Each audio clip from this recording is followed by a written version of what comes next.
First, let me just highlight Paradise. Been in business for 20 years, which is also remarkable if you think about it. It's tough to start a business, and it's tough to stay in business for 20 years. They're focused on getting residents prepared for hurricanes. They're family-owned. They offer several styles of windows, including storm sliding, bay, and casement.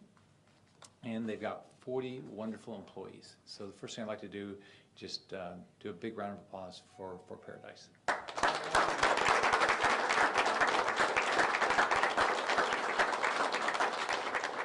You know, if you stop and think about how businesses grow, it's like this.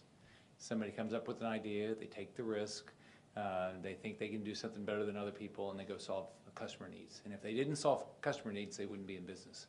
So Paradise has clearly found a niche that's solving individuals' needs.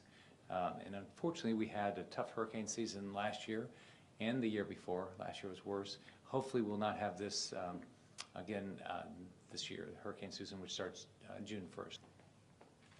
Dan, if you'll come up. So if you decide to run for governor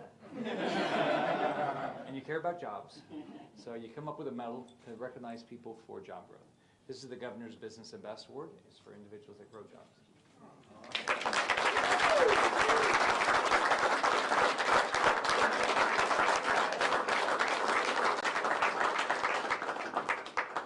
You know, I loved to be in business before I was governor, and if you talk to business people, what they love is they love the fact that they get to build a family. They've got their own individual family at their houses, but they built a family of people here. They get to work together, and they get to watch them, all their challenges and joys of watching their families grow. So Dan and everybody at Paradise, congratulations for your success.